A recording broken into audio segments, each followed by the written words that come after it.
गुफा के अंदर बहू की ठंडी रसोई और खेती। अरे वाह, यही है ना हमारा गांव, कितना सुंदर है। सुंदर तो है पीहू, लेकिन बाहर का टेम्परेचर देखा है? 45 डिग्री चल रहा है।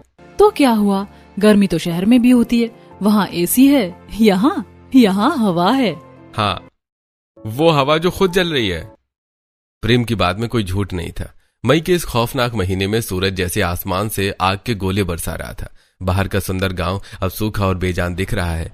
खेतों में दरारें बढ़ चुकी हैं, पेड़ों के पत्ते झुलस गए थे और गर्म हवाएं पूरे माहौल को और डरावना बना रही थी। गांव की धूल भरी सड़क तक तपने लगी थी और इसी तपिश से बचने के लिए गांव के कुछ बुजुर्ग चबूतरे की छांव में बैठे हुए थे। अरे भाई, आज तो हद हो गई, लाइट सुबह 4 बजे से अभी तक नहीं आई। अरे भाई क्या बताएं, खेत सूख गए हैं, जानवर परेशान हैं गर्मी से। तभी दूर से धूल उड़ाती हुई एक गाड़ी आती दिखाई देती है। अरे भाई, ये किसकी गाड़ी आ रही है? अरे लगता है अंकुश जी की गाड़ी है। तभी गाड़ी रुकती है और अंकुश जी नीचे उतरते हैं। चबूतरे पर बैठे लोग उठे और उनसे मिलने के लिए आगे आए। अरे अंकुश, हाँ गए आप लोग, पर इस महीने, इस गर्मी में? अरे क्या करें काका, हमारी बहू की जिद थी, बोली इस बार गर्मियों में गांव जाना है। हमने भी कहा चलो देख लो। अरे वाह, बहू का गर्मियों में गांव का शौक एक दिन में निकल जाएगा, देखना कल तक ये वापस शहर चलो कहने लगेगी। और तभी गाड़ी से पीहू, प्रेम, वृंदा और अदिति उतरती हैं। वैभव काका ने पीहू को देखते हुए कहा, अरे बेटा तुम हो तो जिसे गांव की गर्मियां पसंद हैं। जी काका, मैं हूँ जिसे गांव भी पसंद है और गर्मियाँ भी। अरे भाई, अभी बोल रही हो बेटा, 2 घंटे बाद तुम्हें असली गर्मी का मजा आएगा। काका आप भूल रहे हैं, मैं शहर से सिर्फ सूटकेस नहीं, अपना ठंडा दिमाग भी साथ लाई हूँ। आप 2 घंटे की बात कर रहे हैं, मैं तो अगले 2 महीने यहीं गुजारने का इरादा करके आई हूँ। देखिएगा, मैं इस गर्मी से बचने का भी जुगाड़ निकालूंगी। तभी वृंदा ने सबको टोकते हुए कहा, अरे बाकी की बातें बाद में करना, वरना यहाँ बीच सड़क पर खड़े खड़े ही पिघल जाएंगे। चलो अब घर चले भाई साहब, हम निकलते हैं, वरना सूरज आज ही हमें भस्म कर देगा। वृंदा की बात सुनकर सबने कदम बढ़ाए। आगे गली के मुहाने पर अमृता, वैभवी और आशा हाथ में पंखा लिए अपनी अपनी देहरी पर बैठी थी। गर्मी ने तो दिमाग ही खराब कर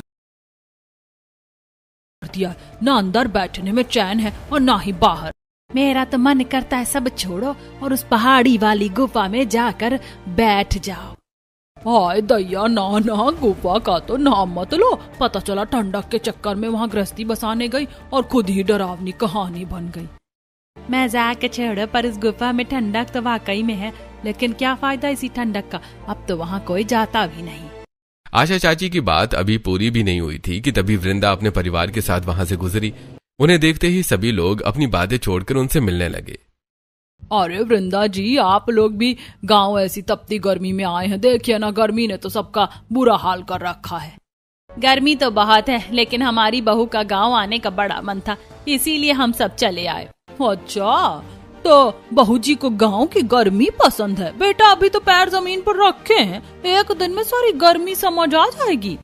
सभी की बातें सुनकर पीहू से रहा नहीं गया, उसने अमृता को तुरंत जवाब दिया, जी चाची, समझ आ भी गई, इसीलिए तो आई हूँ। सुना है यहाँ की गर्मी दिमाग की बत्ती जला देती है, तो सोचा मैं भी अपना थोड़ा सा टैलेंट यहीं आजमा लूं।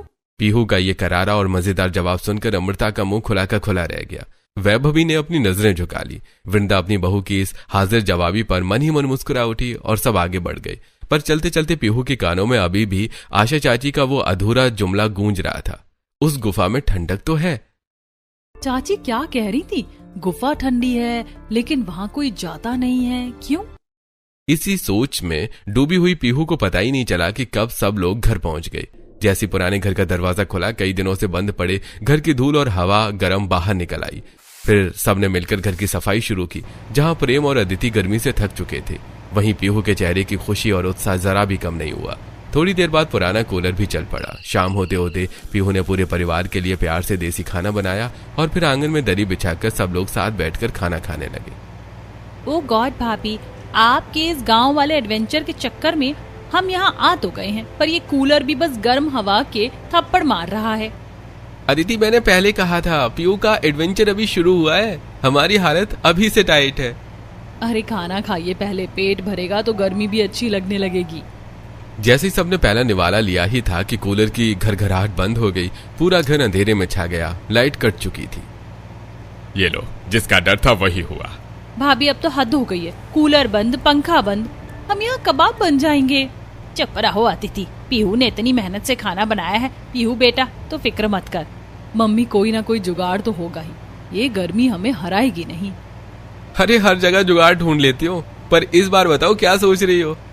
अभी कुछ पक्का नहीं है, पर कल सुबह एक जगह देखनी है। कौन सी जगह? पहले खाना खाओ। सभी लोगों ने जैसे तैसे खाना खाया। रात घिर आई, गर्मी की वजह से घर के अंदर रुकना मुश्किल था। आखिरकार सबने छत पर चादरें बिछाई और वहीं लेटे। यार छत पर तो थोड़ा ठीक है। हाँ छत पर ठीक है, लेकिन क्या हर रात छत पर ही सोएंगे? अरे नहीं, बस 1-2 दिन की बात है, लाइट आ जाएगी। यहाँ लाइट का कोई भरोसा नहीं है, पहले भी ऐसे ही था। वहीं पीहू चुप लेटी है, उसकी आंखें खुली हैं, आसमान देख रही है, दिमाग चल रहा है। इस घर में नहीं चलेगा, कहीं और कोई ऐसी जगह जहाँ दीवारें खुद ठंडी हो। कुदरत ने जरूर कुछ बनाया होगा, कल की कल देखेंगे। अभी तो मैं आसमान के नीचे आराम से सो जाऊं। अगली सुबह उमस ने फिर घेरा डाल लिया। वृंदा ने दरवाजा खोला तो सामने अमृता और वैभव भी खड़ी थी, जैसे रात भर से वहीं बैठी हो। अरे वृंदा जी, रात कैसी गई? बहू रानी का एडवेंचर कैसा रहा? ठंडी हवा मिली? हम तो रात भर इंतजार में थे, सोचा सुबह होते ही बहू जी के बैग बंद जाएंगे। शहर की हवा याद आती है ना रात को। वृंदा ने एक नजर दोनों पर डाली। चेहरे पर कोई घबराहट नहीं, बस एक शांत मुस्कान, जैसे पहले से पता हो कि सामने वाले क्या कहने वाले हैं। रात बहुत अच्छी गई दीदी, छत पर सोए, तारे देखे। शहर में तो ये नसीब ही नहीं होता। और बहू? मेरी बहू का मजाक उड़ाने की कोशिश में जो वक्त लगा रही हैं आप, उतने वक्त में वो कुछ नया सोच चुकी होगी। वो मुश्किल देखकर हारने वालों में से नहीं है। दोनों चुप हो गईं और छत पर पीहू दूर पहाड़ी की तरफ देख रही थी। इधर पूरा गांव सूखा, उधर घनी हरियाली। तभी आशा चाची की बात याद आई, गुफा उधर ही थी। इधर सब सूखा, उधर इतनी हरियाली, कैसे? नीचे से आवाजें आई, तभी पीहू ने झांक कर देखा। नीचे गांव की औरतों को देखकर वो सीढ़ियों से उतरकर नीचे आ गई। अरे बहू जी, सुना है एडवेंचर करने आई हो इस तपती गर्मी में, शहर का सारा ऐशो आराम छोड़कर? कोई मजबूरी होगी, वरना कौन छोड़ता है एसी बेटा। पीहू रुकी, दोनों को देखा, फिर हल्के से मुस्कुराई, न गुस्से से न तकलीफ से। चाची, आपने कभी मैन वर्सेस वाइल्ड देखा है? वो क्या होता है? एक शो है जिसमें एक इंसान अपना सारा आराम छोड़कर तपती धूप जंगल में निकल पड़ता है, सिर्फ इसलिए कि मुश्किल को जीतना सीखे। तो चाची जी, जो आराम छोड़कर निकले वो कमजोर नहीं होता, वो बस औरों से थोड़ा अलग होता है। अरे तुम शहरी लोग और तुम्हारी ये बड़ी बड़ी शहरी बातें।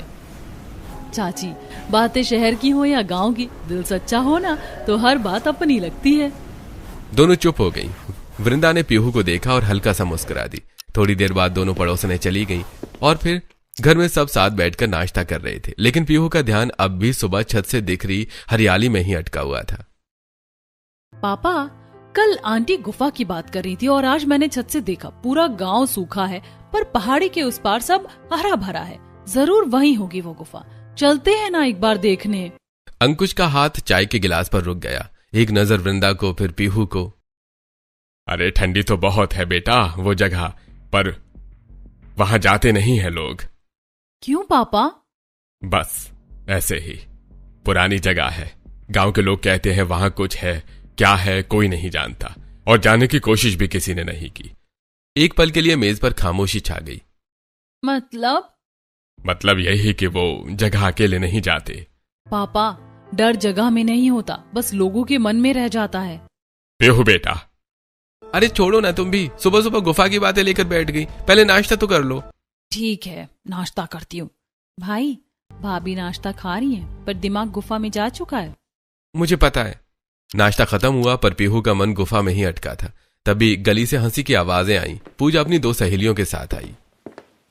नमस्ते भाभी, सुना है शहर वाली भाभी गर्मी से डर नहीं रही। अरे अभी तो शुरुआत है, तो चलिए फिर असली गांव भी दिखा देते हैं। थोड़ी देर बाद सब गलियों में निकल गईं। गर्मी बहुत थी पर पीहू की नजरें हर चीज ध्यान से देख रही थी। चलते चलते पूजा अचानक एक खेत के पास रुक गई। वहां छोटू मिट्टी में पैर डालकर बैठा था और अपने सिर पर गीला गमछा रखे हुए था। ये क्या स्टाइल है छोटू? दीदी ये हमारा देसी एसी है। उसकी बात सुनकर सब लड़कियां जोर से हंस पड़ी। गांव में जुगाड़ नहीं किया ना तो समझो जीना मुश्किल है। अच्छा, तो मैं भी अब गांव की स्टूडेंट हूँ, मुझे भी सब जुगाड़ सीखने हैं। जैसे जैसे पहाड़ी की तरफ बढ़े गर्म हवा कम होने लगी, सूखी जमीन की जगह हरियाली आने लगी। सच में यहाँ तो मौसम ही बदल गया, क्योंकि गुफा उधर ही है, वहाँ हमेशा ठंडक रहती है। तभी बाकी लड़कियों के चेहरे थोड़े गंभीर हो गए। लेकिन हम लोग ज्यादा आगे नहीं जाते, बस गांव वाले मना करते हैं, कहते हैं वो जगह ठीक नहीं। तभी पीछे से गुजरती हुई विमला चाची उनकी बातें सुनकर रुक गईं। कई साल पहले एक औरत वहाँ गई थी, वापस तो आई पर कहती थी कि अंदर कुछ था, दिखा नहीं पर महसूस हुआ। हाँ, तभी तो अब कोई नहीं जाता। अगर वहाँ इतनी ठंडक है तो लोग उसका इस्तेमाल क्यों नहीं करते? अगर गुफा इतनी ठंडी है ना तो इस गर्मी में वहीं घर बना लेना चाहिए। हाँ, फिर गांव वाले कहेंगे शहर वाली भाभी पहाड़ों में बस गई। सब हंसने लगे, लेकिन पीहू अचानक चुप हो गई। उसके दिमाग में सच में यही ख्याल घूमने लगा। अब क्या रिसर्च चल रही है मैडम? पीहू ने मोबाइल में कुछ तस्वीरें दिखाई। पहाड़ों के बीच बने सुंदर केव हाउसेस, पत्थरों के अंदर बने ठंडे कमरे, लोग आराम से रह रहे थे। प्रेम देखो, लोग गुफाओं में रहते भी हैं। उस गुफा को थोड़ा साफ कर लें तो दिन में आराम से रह सकते हैं। तुम सच में गुफा में रहने की सोच रही हो? सोच नहीं रही, प्लान बना रही हूँ। मम्मी पापा तुम्हें गुफा में रहने देंगे क्या? हाँ, पापा तो नाम सुनते ही मना कर देंगे। डर की वजह से मना करते हैं। अगर समझिए कि वहाँ ठंडक है, आराम है, तो मान जाएंगे। अरे तुम ना सच में अलग हो। और तुम मेरे पार्टनर हो, और तुम्हें भी अलग बनना पड़ेगा। मतलब अब मुझे भी जंगल एडवेंचर करना पड़ेगा?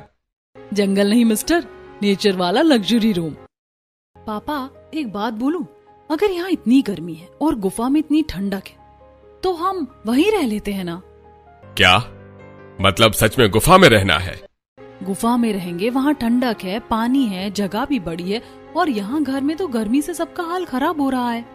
भाभी की बात गलत भी नहीं है, मैं तो अभी से पिघल रही हूँ, लेकिन बेटा लोग उस जगह को अच्छा नहीं मानते। मम्मी लोग बिना देखे बहुत कुछ बोलते हैं। हम सब साथ रहेंगे ना, ऊपर से मैं उस जगह को अच्छा बना दूंगी। तुम ऐसे बोल रही हो जैसे गुफा नहीं नया फ्लैट लेने जा रहे हैं। फ्लैट से अच्छा होगा, वहाँ नेचुरल एसी होगा। कुछ बोलिए पापा। अरे बेटा अगर इतनी गर्मी लग रही है तो जरूरी थोड़े है पूरे 2 महीने यहीं रहे। चाहो तो वापस शहर चल सकते हैं। नहीं पापा, अब आए हैं तो पूरे 2 महीने यहीं रहेंगे, बस रहने का तरीका थोड़ा बदलना होगा।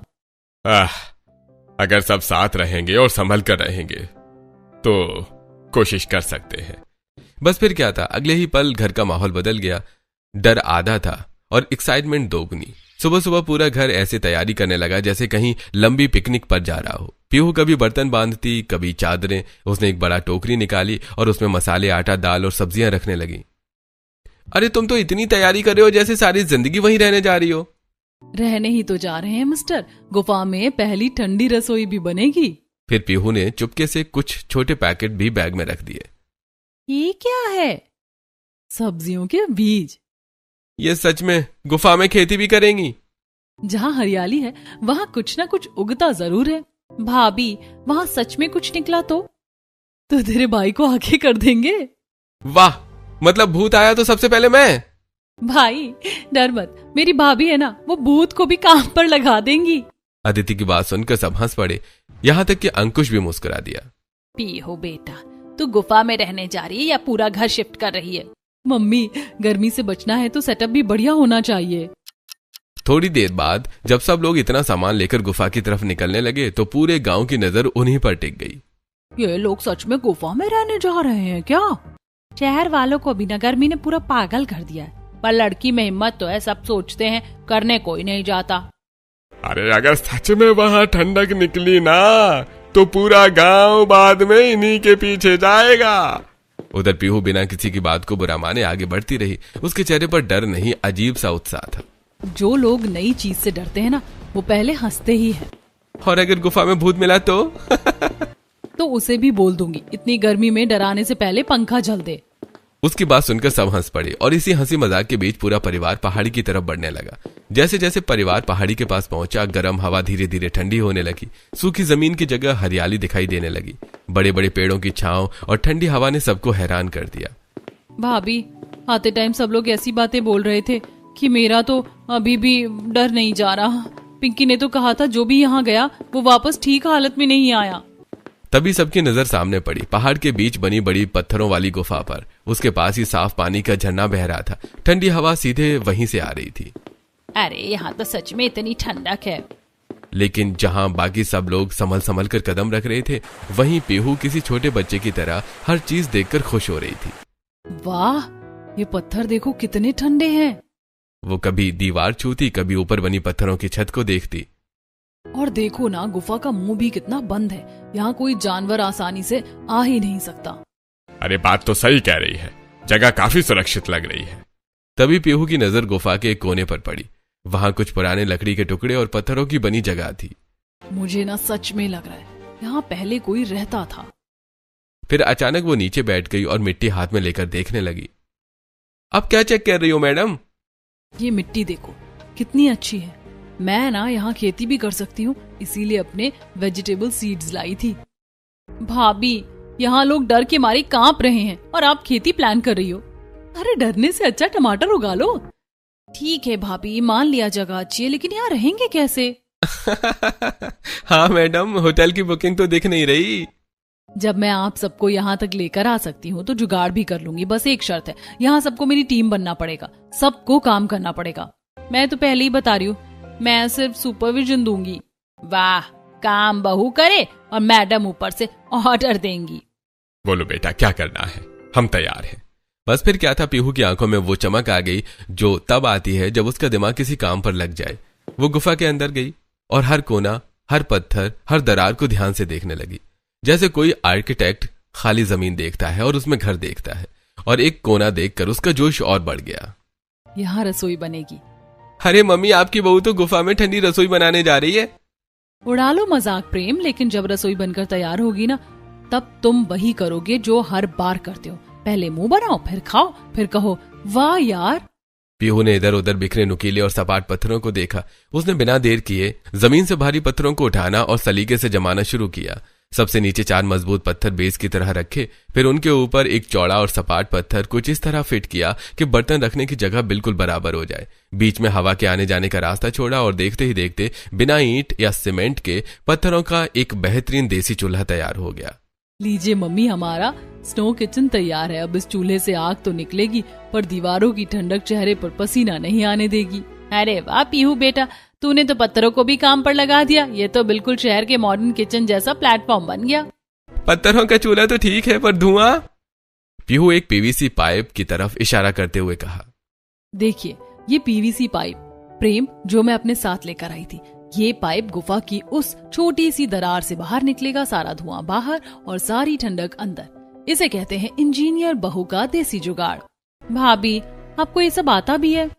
यूट्यूब और मम्मी दोनों से सीखा है। और थोड़ा क्रेडिट अपनी इस मम्मी को भी दे दो बेटा। थोड़ा क्या, सारा क्रेडिट आपको ही जाता है मेरी प्यारी मम्मी जी। चूल्हा बना तो पीहू ने गुफा का पूरा कोना देखा, थोड़ी देर रुकी, फिर मुंह बना लिया। नहीं, ऐसे तो बिल्कुल अनऑर्गेनाइज लग रहा है। अरे मैडम, ये गुफा है, 2 BHK फ्लैट नहीं है। क्या हुआ, गुफा भी सुंदर लग सकती है। चलो कुछ लकड़ियां और बड़े पत्थर लेकर आओ। पापा, ये शुरू हो गई। अरे लो, तो चलो बेटा, जब बहू ने ठान लिया है तो पूरा तो करना पड़ेगा।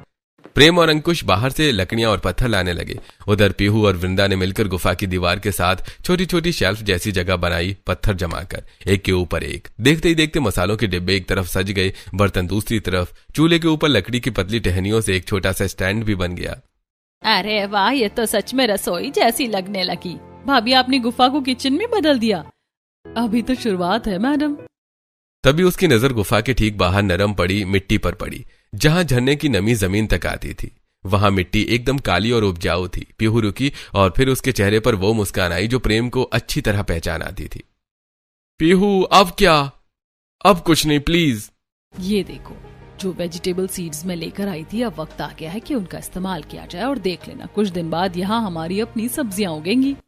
पीहू, तुम बीज भी साथ लाई थी? जहाँ जाओ बीज साथ रखो, कभी काम आते हैं। अरे बहू, तू गुफा में रहने नहीं, पूरा नया घर बसाने आई है। घर दीवारों से नहीं बनता पापा, लोगों से बनता है, और रसोई की खुशबू से। थोड़ी देर बाद पीहू ने चूल्हे पर सब्जी चढ़ा दी। झरने के ठंडे पानी और देसी मसालों की खुशबू से पूरी गुफा महक उठी। वाह भाभी, गुफा में भी इतना टेस्टी खाना।